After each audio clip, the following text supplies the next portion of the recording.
Hello everyone, मेरा नाम संतोष कुमार है।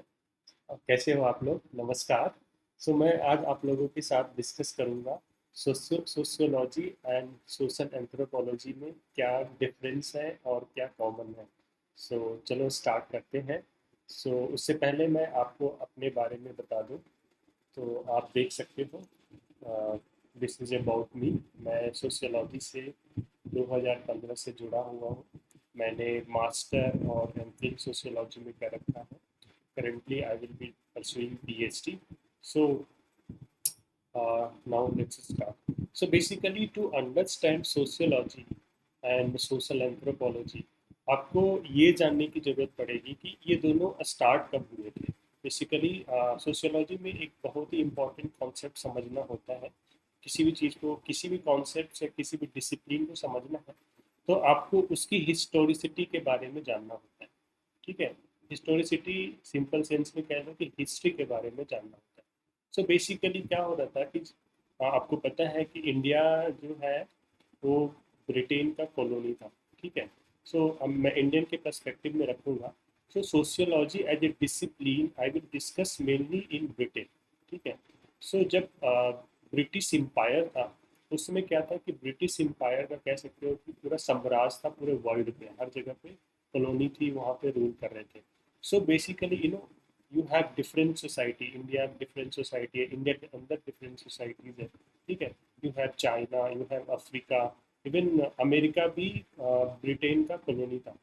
बेसिकली जब ब्रिटिश के एडमिनिस्ट्रेटर थे कह सकते हो, they wanted to understand different societies so that they can better exploit, you can say, और कह सकते हो कि बेटर वे में रिसोर्सेज जो है कॉलोनियल कंट्री के, उनका इजीली वो एक्सप्लॉइट कर सके। तो इस पर्पज से वो चाहते थे कि वहाँ की सोसाइटी को समझे, और कह लो कि वहाँ की कम्युनिटी को समझे। ठीक है। तो उन्होंने क्या बोला? बेसिक डिफरेंस समझो कि सोशियोलॉजी और सोशल एंथ्रोपोलॉजी में डिफरेंस क्या होता है। सोशियोलॉजी उन्होंने बोला कि अगर हम अपने जैसे सोसाइटी या फिर कह सकते हो तो खुद की सोसाइटी को पढ़ते हैं तो उसको उसको within sociology as a discipline में पढ़ेंगे। ठीक है। Basically they were trying to understand their own society और society like them, then it will comes under sociology. और अगर वो किसी दूसरे की सोसाइटी को समझते हैं, जैसे ब्रिटिशर्स अगर इंडिया की सोसाइटी को समझ रहे हैं, that means they are trying to understand the other society. ठीक है। सो पहला जो डिफरेंस है, अस बिटवीन अदर कह सकते हो। ठीक है। बेसिकली जब आप किसी कॉलोनी को समझना चाहते हो as a British administrator, that will come under anthropology. ठीक है। सो आप देख सकते हो कि कैसे ब्रिटेन ने सोशियोलॉजी और सोशल एंथ्रोपोलॉजी डिसिप्लिन का इमरजेंस हुआ। ठीक है, ब्रिटेन में। बेसिकली क्या हो रहा था कि स्टार्टिंग में क्या था कि सोशल एंथ्रोपोलॉजी था और सोशियोलॉजी था। दोनों का पर्पस जो था वो जनरल क्वेश्चंस को एड्रेस करने से लेके स्टार्ट हुआ था। They both wanted to explore the nature and origin of human society as a whole. ठीक है। एज ए होल यहाँ पे कहने का मतलब बाद में आपको कुछ समझाऊंगा। Basically they try to understand from the organismic, कह सकते हो ऑर्गन्स होते हैं ना। तो ऑर्गन को आप आइसोलेशन में नहीं देखते हो, पूरे बॉडी को मान लो ये ह्यूमन बीइंग है। ठीक है। तो इसको आप देखते हो कि जैसे इसका हाथ है, ठीक है, इसके अंदर लीवर है, जो भी है। ठीक है। तो इसको आप पूरे बॉडी के रिस्पेक्ट में देखते हो, that's why it's called society as a whole. ठीक है। स्टार्टिंग में क्या था, अ, जैसे रेड क्लिफ ब्राउन था। ठीक है। तो उन्होंने क्या किया कि उनका जो फील्ड ऑफ इंटरेस्ट था वो सोशल स्ट्रक्चर था। वो किस में आता था? एंथ्रोपोलॉजी में आता था। रेड क्लिफ ब्राउन एक एंथ्रोपोलॉजिस्ट था। उसका जो एरिया ऑफ इंटरेस्ट कह सकते थे वो था कि सोशल स्ट्रक्चर को अंडरस्टैंड करना। ठीक है। और एट द सेम टाइम, क्योंकि अमेरिका भी कह सकते हो कि ब्रिटिश लाइक सोसाइटी था। बेसिकली स्टार्टिंग में तो क्या था कि वहाँ पे सोशल एंथ्रोपोलॉजी था। बट जो बाद में अमेरिका फ्रीडम मिला, तो वहाँ पे जो आप कह सकते हो कि डिसिप्लिन इमर्ज हुए एंथ्रोपोलॉजी, वो एक्सप्लोर करना चाहते थे कल्चर। ठीक है। डिफरेंस आपको समझना पड़ेगा, क्योंकि सोशियोलॉजी हो या एंथ्रोपोलॉजी हो, आप कोई भी डिसिप्लिन को स्पेस और टाइम में देखते हो। ठीक है। तो ये दो कॉन्सेप्ट आपको समझना पड़ेगा। बेसिकली स्टार्टिंग में क्या था कि इवन एंथ्रोपोलॉजी वेरीज कर रहा था अकॉर्डिंग टू डिफरेंट कंट्रीज। ठीक है। ब्रिटिश में कह सकते हो जो ब्रिटेन में था, वहाँ पे एरिया ऑफ इंटरेस्ट क्या था एंथ्रोपोलॉजी का, सोशल स्ट्रक्चर था, जबकि अमेरिका में क्या था, कल्चर था। ठीक है। और जो ब्रिटेन था वहाँ पे सोशल एंड कल्चरल एंथ्रोपोलॉजी को वो लोग इंथोलॉजी भी बोलते थे। ठीक है। और एट द सेम टाइम अगर आप यूरोप जाओगे तो वहाँ पे वो लोग क्या बोलते थे, फिजिकल एंथ्रोपोलॉजी बोलते थे। सो इतना आपको समझ में आ गया कि किस कॉन्टेक्स्ट में बेसिकली सोशियोलॉजी और सोशल एंथ्रोपोलॉजी इमर्ज करा है डिसिप्लिन। ठीक है। सो अब हम समझते हैं कि एंथ्रोपोलॉजी होता क्या है। ठीक है।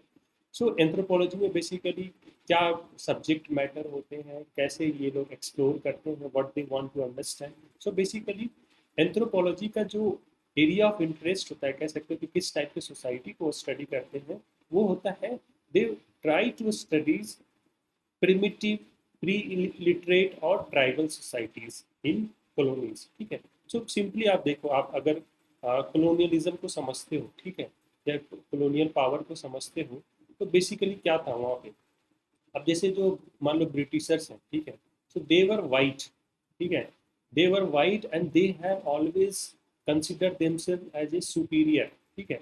वो हमेशा अपने आप को सुपीरियर समझते थे। They always try consider themselves as a advanced. ठीक है। सो अब वो दूसरी सोसाइटी को इस सेंस में देखते थे कि वो प्रिमिटिव है, प्री लिटरेट है, ठीक है, और ट्राइबल है। ठीक है। तो डेट्स वाई जो कॉलोनी में वो अंडरस्टैंड करते थे वो दूसरे सोसाइटी को, उसको इस नज़रिए से देखते थे। And that's why they develop as a discipline called anthropology so that they can exploit for colonial purpose. ठीक है। कॉलोनियल रिजीम को कैसे वो और इस्टेब्लिश करें, स्ट्रेंथन करें, तो उसके लिए इन्होंने एंथ्रोपोलॉजी एज ए डिसिप्लिन कह सकते हो कि उस कॉन्टेक्स्ट में इमर्ज हुआ था। बट लेटर मतलब अपना हर डिसिप्लिन का एक पर्पस होता है, तो later they made in a different manner. ठीक है। सो जो सोशियोलॉजी एंथ्रोपोलॉजिस्ट था वो एडक्लिफ ब्राउन था। ठीक है। तो उसने स्टडी किया अंडमान आइलैंड को। ठीक है। जो इंडिया में है। ठीक है। And then at the same time Australian Aborigines को उसने अंडरस्टैंड करने की कोशिश करी। तो ये दो एग्जांपल आप कोट कर सकते हो, और ये थिंकर को कोट कर सकते हो अगर एंथ्रोपोलॉजी की बात आई तो, कि एंथ्रोपोलॉजी होता क्या है और इसमें क्या पढ़ते हैं। ठीक है। फिर दूसरा बंदा जो मोस्ट इम्पॉर्टेंट एंथ्रोपोलॉजिस्ट है वो है आपका मालिनोस्की। ठीक है। तो वो क्या अंडरस्टैंड करने की कोशिश किया, इस आइलैंड को उसने अंडरस्टैंड करने की कोशिश किया। ठीक है। तो आप देखोगे जनरली जो स्टार्टिंग पीरियड था, जो ब्रिटेन क्या था कि ब्रिटेन अपने आप को समझता था कि जो ब्रिटिशर्स थे दे अंडरस्टैंड कि हमारी सोसाइटी तो बहुत ही एडवांस है, उसको समझने की जरूरत नहीं है। We will try to understand other society.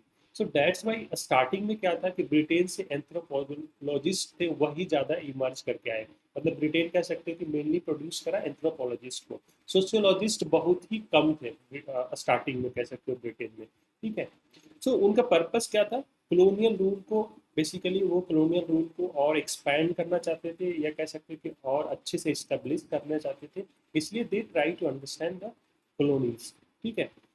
फिर और आगे देखते हैं कि क्या एंथ्रोपोलॉजी में करते थे। ठीक है। उसी तरह से अमेरिका में ये फ्रेंच बोआस था। ठीक है। इसने अमेरिकन इंडियन ट्राइब्स को स्टडी करने की कोशिश करी। तो ये आपका दूसरा एग्जाम्पल है कि दूसरा एंथ्रोपोलॉजिस्ट फ्रेंच बोआस आप एग्जाम्पल में लिख सकते हैं।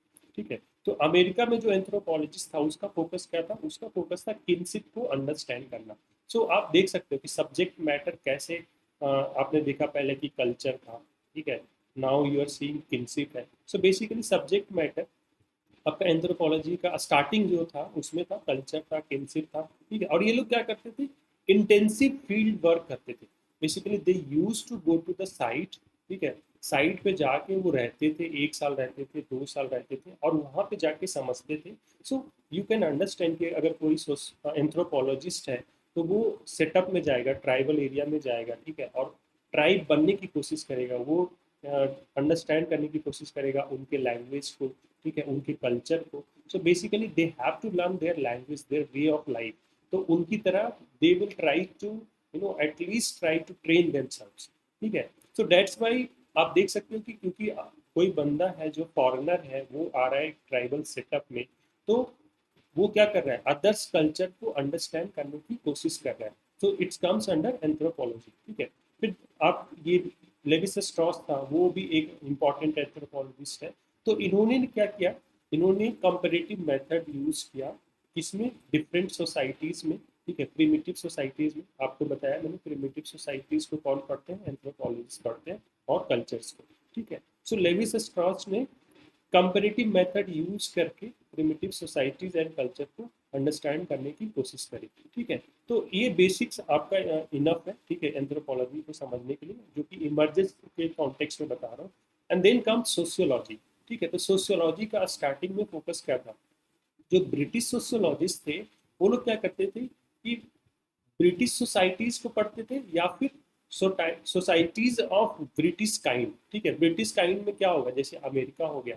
ठीक है। अगर वो अमेरिका को अंडरस्टैंड करना चाहेंगे, जो एडवांस है, इंडस्ट्रियल सोसाइटी है, तो that will comes under sociology. आप देख सकते हो कि सोशियोलॉजी का जो सब्जेक्ट मैटर था वो था इंडस्ट्रियल सोसाइटीज। एंथ्रोपोलॉजी का क्या था, प्रिमिटिव सोसाइटी था, pre illiterate society, literate society था। ठीक है। So basically you can see the differences here. ठीक है। एंड आपको बताया कि जो एंथ्रोपोलॉजिस्ट थे they are trying to understand kinship, but यहाँ what they are trying to understand social class और stratification. So you can see industry से क्लास आ रहा है। ठीक है। क्योंकि इंडस्ट्री जनरेट होगा तो लेबर आएंगे और क्लास बनेगा। सो दैट्स वाई सोशियोलॉजी का जो स्टार्टिंग में फोकस था वो था social class and stratification. Stratification अभी के लिए ये समझो कि किसी भी सोसाइटी में क्या होता है कि ग्रुप्स का अरेंजमेंट होता है हायरार्की में। ठीक है। तो ये जो हायरार्किकल अरेंजमेंट होता है उसको स्ट्रैटिफिकेशन बोलते हैं। ठीक है। और देयर मेथड्स क्या था, सर्वे रिसर्च था। Basically they used to do survey, conduct survey, और वहां से डेटा कलेक्ट करके they try to understand the society. ठीक है। सो यू कैन सी वहां पे मैंने आपको क्या बताया, इंटेंसिव फील्ड वर्क करते थे। ठीक है। यहाँ पे क्या कर रहे हैं, ये सर्वे रिसर्च कर रहे हैं। सर्वे में क्या होता है कि बेसिकली आप ना क्वेश्चन पूछते हो और कह सकते हो कि इन डेप्थ नहीं, बस आप इंफॉर्मेशन कलेक्ट करने की कोशिश करते हो। ठीक है। तो इसमें जैसे अब मैंने आपको बताया कि अगर आप ट्राइबल सोसाइटी को समझना है तो आपको ट्राइब में जाना पड़ेगा, और वहाँ पे आपको उनके लैंग्वेज, उनके कल्चर, उनका वे ऑफ लिविंग को सीखना पड़ेगा। But being a sociologist it's not necessary कि आपको उनके लैंग्वेज सीखने की जरूरत पड़े। You can hire A translator, उसके अनुसार आप क्वेश्चन डिजाइन कर सकते हो। ठीक है। और सर्वे कंडक्ट कर सकते हो। इट नॉट नेसेसरली कि आपको वहाँ पे 1 या 2 साल टाइम स्पेंड करने की जरूरत है। ठीक है। सर्वे तो right now you have internet, you have mobile phone, so you can do telephonic survey, you can do internet survey. So that's how you can see the difference between anthropology and sociology. ठीक है। but you have exception। ठीक है। अभी क्या है कि sociology और anthropology में, क्योंकि आप जानते हो कि हर डिसिप्लिन का एक पॉलिटिक्स होता है। ठीक है। जो बोलते हैं politics of discipline. So right now it's very difficult to differentiate between sociology and anthropology, क्योंकि अभी you will rarely find a tribal society और प्रिमिटिव सोसाइटी। ठीक है। अभी कहाँ प्रिमिटिव सोसाइटी, अभी तो हर जगह इंटरनेट यूज करते हैं लोग। ठीक है। अभी कह सकते हो कि जो बाउंड्री था कि tribe are isolated, it's no longer valid. So that's why you will find कि it's very difficult to differentiate between sociology and anthropology. But still क्योंकि पॉलिटिक्स है तो you need to maintain a boundary between two. So एक ऐसा sociologist था William, ये, ठीक है, इस बंदे ने क्या करा, अमेरिकन स्लम को पढ़ा और उसने इंटेंसिव फील्ड वर्क करा। ठीक है। तो आप देख रहे हो कि जो सोशियोलॉजी का इमर्जेंस हुआ था उसमें क्या था कि आपको इंटेंसिव फील करने की जरूरत नहीं है, but this guy has done intensive field work. So that's why I'm saying you ki right now there is no difference, you can say ki between sociology and anthropology, because they both are using similar kind of methods, similar kind of, you can say, research techniques. So and this guy Lewis Strauss जो anthropologist था, तो उसने क्या किया, difference of perspective in the study of one's own as opposed to alien institution. So basically he is trying to understand खुद का institution और alien institution उसको compare कर रहा है. So now he is doing this both at the same time. us को भी पढ़ रहा है, other को भी पढ़ रहा है. So it's very difficult to differentiate कि आप other को पढ़ोगे तो you are comes under anthropology, us को पढ़ोगे तो sociology. So ये भी जो difference है वो no longer valid right now. ठीक है. फिर आपका अनदर सोशियोलॉजिस्ट था हेमन आयरन। ठीक है। उसने कंपैरेटिव स्टडी करा इंडस्ट्रियल सोसाइटी के बीच में। ठीक है। So this example you can coat in sociology. ठीक है। अब दोनों के बीच में कॉमन क्या था, ठीक है। So basically I have told you कि both have used the same approach. दोनों एक ही तरीके के अप्रोच यूज करते हैं टू स्टडी सोशल लाइफ। जो सामाजिक लाइफ है कह सकते हो, वो दोनों सेम ही टाइप के अप्रोच को यूज करके अंडरस्टैंड करने की कोशिश करते हैं। उनका मेथड भी अभी सिमिलर है, ठीक है। टेक्निक्स का इन्वेस्टिगेशन वो भले डिफरेंट हो सकता है, बट मोर और लेस कह सकते हो कि डिपेंड करता है कि आपका सब्जेक्ट मैटर क्या है, उसके बेसिस पे आप टेक्निक ऑफ इन्वेस्टिगेशन को चूज करते हैं और एनालाइज करते हैं, ठीक है। एक एग्जांपल यहाँ पे देखते हैं कि जैसे डुर्खीम था, ठीक है। तो उन्होंने क्या करा, ये सोशियोलॉजिस्ट है, उन्होंने कंपैरेटिव सोशियोलॉजी करा, ठीक है। कंपैरेटिव सोशियोलॉजी किसमें करा, ये same method for studying all types of societies. तो आप देख सकते हो कि इन्होंने डिफ्रेंशिएट नहीं किया अस बिटवीन अदर, ठीक है। अस और अदर के बीच में कोई डिफ्रेंशिएशन नहीं किया, इन्होंने सेम मेथड यूज किया ऑल टाइप ऑफ सोसाइटी को अंडरस्टैंड करने के लिए। एग्जाम्पल क्या है, टोटिज्म को पढ़ा इन्होंने, ठीक है, टोटेमिज्म को पढ़ा ऑस्ट्रेलियन ओरिजिन्स में। एंड देन आपको पता होगा कि सुसाइड का इन्होंने थ्योरी दिया था। तो रेट ऑफ सुसाइड भी इन्होंने पढ़ा कंटेम्पररी यूरोपियंस, जो कि आप देख सकते हो कि एक इंडस्ट्रियल सोसाइटी भी है, ठीक है। So basically he is using, you can से कि जैसे रिलीजन इन्होंने पढ़ा था, तो इन्होंने प्रिमिटिव रिलीजन पढ़ा था, ठीक है। प्रिमिटिव रिलीजन आप पढ़ रहे हो, that should comes under anthropology. But ये इन्होंने ऑल टाइप ऑफ सोसाइटी के लिए सेम मेथड यूज किया, ठीक है। सुसाइड को पढ़ा, टोटेमिज्म को पढ़ा, फॉर्म्स ऑफ सोलिडारिटी पढ़ा। आपने सुना होगा मैकेनिकल सोलिडारिटी होता है और आपका ऑर्गेनिक सोलिडारिटी होता है। तो इन्होंने मॉडर्न सिविलाइजेशन को भी पढ़ा और एंशियंट को भी पढ़ा। तो बेसिकली एंशियंट टाइम के रिस्पेक्ट में भी तो कह सकते हो ना कि एक ट्राइबल सोसाइटी है और एक कह सकते हो कि एडवांस सोसाइटी है, इंडस्ट्रियल सोसाइटी है। So basically he is using the same method for studying all types of societies, ठीक है। तो अब देखते हैं कि इंडिया में क्या हुआ, सोशियोलॉजी कैसे आया, एंथ्रोपोलॉजी कैसे आया, ठीक है। सो इंडिया में बेसिकली, इंडिया एक कॉलोनी था ब्रिटेन का, ठीक है। तो इंडिया में भी एंथ्रोपोलॉजी कह सकते हो कि पहले ब्रिटिशर्स ने स्टार्ट करा। So basically it's coming directly more or less from Britain, ठीक है। सो इंडिया में क्या थे, दो कह सकते हो कि कॉलेज थे, एक बॉम्बे था, ठीक है, दूसरा कलकत्ता था, ठीक है। तो बॉम्बे में क्या था, सोशियोलॉजी को इस्टेब्लिश करा गया, ठीक है। ये किस में करा गया, फैकल्टी ऑफ आर्ट्स में करा गया। ये भी डिफरेंस होता है कि जो डिसिप्लिन है आपका सोशियोलॉजी है और एंथ्रोपोलॉजी है, ठीक है। तो आप किस में रख रहे हो, जो लार्जर डिवीजन है, ठीक है। जैसे साइंस है, ठीक है, आर्ट्स है, तो आप किस में रख रहे हो। तो इसको आपने साइंस में रखा, इसको आर्ट्स में रखा। सो इंडिया में क्या हुआ कि बॉम्बे में सोशियोलॉजी को फैकल्टीज ऑफ आर्ट्स में रखा गया और इसका हेड कौन था, पैट्रिक व्यूट्स, ठीक है।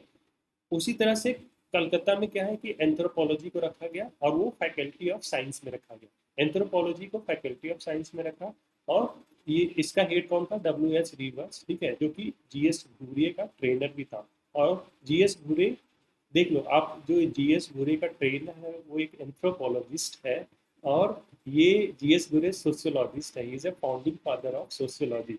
सो इंडिया में तो ठीक है, पहले वो इंडियन बोलते हैं कि ठीक है मेरे को तुम ट्रेन करो, मेरे को ये टाइम मत लगाओ कि मैं सोशियोलॉजिस्ट हूँ कि मैं एंथ्रोपोलॉजिस्ट हूँ, मैं खुद से अब डिसाइड कर लूँगा कि मेरे को करना क्या है। क्योंकि आप देख सकते हो कि यहाँ पे पॉलिटिक्स है बेसिकली, इन द सेंस कि इन्होंने, जो ब्रिटिशर्स थे, बहुत ही कॉन्शियसली इन्होंने सोशियोलॉजी को आर्ट्स में रखा। क्यों रखा, क्योंकि भाई तुम खुद की सोसाइटी को, मतलब तुम्हारी जो सोसाइटी है वो प्रिमिटिव है, ठीक है, वो मान के चल रहे हैं, तो वो कभी नहीं देंगे साइंस का, कह सकते हो कि जो साइंस हो, जो हायरार्की में है साइंस हमेशा सुपीरियर माना जाता है आर्ट्स को, उस सेंस में देखते हैं, इसके नीचे देखते हैं। तो देख सकते हो कि ब्रिटिशर्स ने कैसे माइंड गेम खेला और दे वर पुटिंग जो सोशियोलॉजी है उसको फैकल्टी ऑफ आर्ट्स में और एंथ्रोपोलॉजी को they are putting faculty of science में, ठीक है। So Ghurye Ghurye was smart, हम इंडियन तो स्मार्ट होते ही, हमने बोला कि भाई ठीक है तुम मेरे को ट्रेनिंग दो, प्रॉपर ट्रेनिंग दो। But after getting the training of anthropology, he has he has become sociologist, you can understand, ठीक है। तो हम लोग खुद से अपने आप को टैग करते हैं कि हम क्या है, हम डिसाइड करेंगे, you are not no one to decide, ठीक है। सो उसी तरह से और बाद में आए जो सोशियोलॉजिस्ट एंड एंथ्रोपोलॉजिस्ट, तो वो लोग भी ट्रेन डिफरेंटली हुए और अपने आप को आइडेंटिफाई डिफरेंटली किए, ठीक है। सो you can see the another example जो NK बोस था, he is a famous for studying the tribal society, ठीक है। सो ही वॉज इन एंथ्रोपोलॉजी, ठीक है, कलकत्ता में, ठीक है, और he use to study tribe, so similarity and continuity between tribal and non tribal. So he initially क्या था कि हम ना डिफरेंस आइडेंटिफाई करने की कोशिश कर रहे थे, ये ट्राइब है और ये नॉन ट्राइब है, तो हम देखेंगे कि ट्राइब में क्या ट्रेड्स होते हैं और नॉन ट्राइब में क्या ट्रेड्स होते हैं। बट अभी इतना ज़्यादा कनेक्टिविटी है, ठीक है, right now no longer you can identify by just looking कि ये ट्राइब है या नॉन ट्राइब है। इवन रिलीजन, रिलीजन का भी आप देख सकते हो कि कोई भी रिलीजन हो हर जगह परकोलेट कर गया, हर जगह एसिमिलेट हो चुका है। So it's very difficult to differentiate between tribe and non tribe. So initially N K Bose जो था, उन्होंने सिमिलरिटी और continuity between tribal and non tribal के बारे में स्टडी करने की कोशिश करी, और इन्होंने भी सेम मेथड यूज किया दोनों के लिए। तो आप देख सकते हो कि जो स्टार्टिंग में था हम लोग बोल रहे थे कि जो नॉन ट्राइबल है वो सोशियोलॉजी में आएगा, क्योंकि non tribal must be you can see no advance होगा थोड़ा, ठीक है, ट्राइबल होगा वो एंथ्रोपोलॉजी में आना चाहिए। बट एन के बोस क्या कर रहा है, दोनों को पढ़ रहा है, सिमिलरिटी और कंटिन्यूटी को मानते हुए, ठीक है। सो और इसने क्या मेथड यूज किया, एक्सटेंसिव फील्ड वर्क किया, देख रहे हो ना, क्योंकि इंडिया में क्या है कि आप देखोगे कि even if you are a sociologist, ठीक है, तो आपको एक्सटेंसिव फील्ड वर्क करने की जरूरत है। अगर कोई लोग सर्वे कर रहा है तो उनको एक अच्छा रिसर्चर नहीं माना जाता है। सो यू कैन अंडरस्टैंड कि कैसे इंडिया में हम लोग अपने आप को सोशियोलॉजिस्ट बोल देते हैं। But I was attending A webinar, तो उसमें मैंने बोला कि मैं यहाँ पे सोशियोलॉजी कर रहा हूँ। So the guy who was sociologist in the America, so he's told me that he actually Indians call themselves sociologists, but he calls them anthropologists. So that you can understand कि कैसे the labels came, you know. So basically, even if you are doing sociology in India, but in West you will be recognized as a anthropologist, ठीक है। तो ये जो N K Bose है, इन्होंने एक ये बुक लिखा हिंदू समझें ग्राम, ठीक है। सो बेसिकली इन्होंने इसमें यूज किया यूनिटी ऑफ अप्रोच। आप देख सकते हो कि कैसे इन्होंने ट्राइबल और नॉन ट्राइबल को भी कंटिन्यूटी और सिमिलरिटी में अंडरस्टैंड करने के लिए सेम टाइप ऑफ मेथड को यूज किया। उस तरह से आप फाइनली देख सकते हो कि बाद में जो आए एम एन श्रीनिवास, इन्होंने भी विलेज स्टडीज करा, एक्सटेंसिव फील्ड वर्क करा, एस सी दुबे भी थे, रामकृष्ण मुखर्जी थे। So these people you can understand कि ये लोग सोशियोलॉजिस्ट थे और कैसे मतलब फील्ड वर्क करके, क्योंकि सोशियोलॉजी में आपने देखा कि स्टार्टिंग में मैंने आपको बताया था कि सर्वे मेथड यूज करते हैं, but now no longer it's valid.